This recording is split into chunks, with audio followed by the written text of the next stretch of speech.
Chers amis, cette chronique est la première de l'année 2025, alors permettez-moi d'abord de vous souhaiter mes vœux les meilleurs pour l'an 9 qui s'annonce et en même temps en le disant, je sais bien que chaque année on dit la même chose en se disant pourvu que ça aille mieux que l'année dernière et on se rend compte que quelque part ça ne va pas mieux et parfois ça va même moins bien.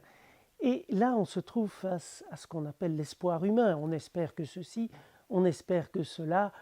Et l'espoir humain, parfois, eh bien, il s'accomplit, mais souvent aussi, il est déçu. Tout autre est évidemment l'espérance. L'espérance, une vertu théologale.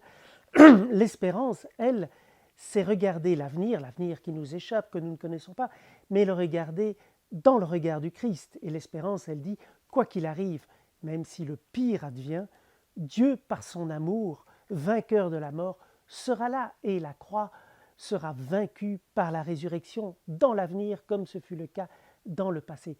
Telle est l'espérance. Et je vous parle de cela parce que notre pape a souhaité que l'année jubilaire qui s'ouvre en cette année 2025 soit marquée sous le signe de l'espérance. Son slogan est « Pèlerin de l'espérance ». D'abord, je rappelle qu'une année jubilaire, c'est depuis l'an 1300, c'est tous les quarts de siècle, tous les 25 ans, une occasion de se ressourcer, de se reconvertir, soit par un pèlerinage à Rome auprès des 4 basiliques majeures, soit de plus en plus à travers la visite de sanctuaires locaux plus proches de nous pour tous ceux qui ne peuvent se déplacer. Eh bien, pèlerin de l'espérance, c'est le thème que notre pape a voulu, et il met face à face 2 termes presque antinomiques, mais tellement complémentaires, l'espérance. Quoi qu'il advienne, je vous le disais, l'avenir qui nous échappe, l'avenir appartient malgré tout à Dieu, et en Christ, Dieu est vainqueur, sa résurrection est plus forte que la croix. Mais en même temps, le mot pèlerin, et ça c'est le pèlerinage, nous le savons, il est laborieux, il est lent, il demande de la patience. Dans un monde où on veut tout de suite, le pèlerin, il prend son temps et il sait qu'il peut tomber, il se relèvera. Eh bien, c'est ces 2 dimensions que notre pape a voulu joindre pour cette année jubilaire.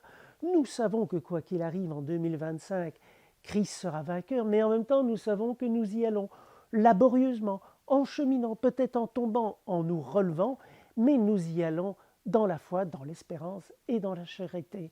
Je vous souhaite donc une année 2025 pleine d'espérance, mais une année aussi de pèlerin, une année jubilaire qui soit un moment de joie, de paix, malgré le côté parfois laborieux, malgré les épreuves, sachons-le, même dans l'avenir, nous le savons, Dieu est vainqueur. Tel est le signe de l'espérance. Bonne année et bonne journée.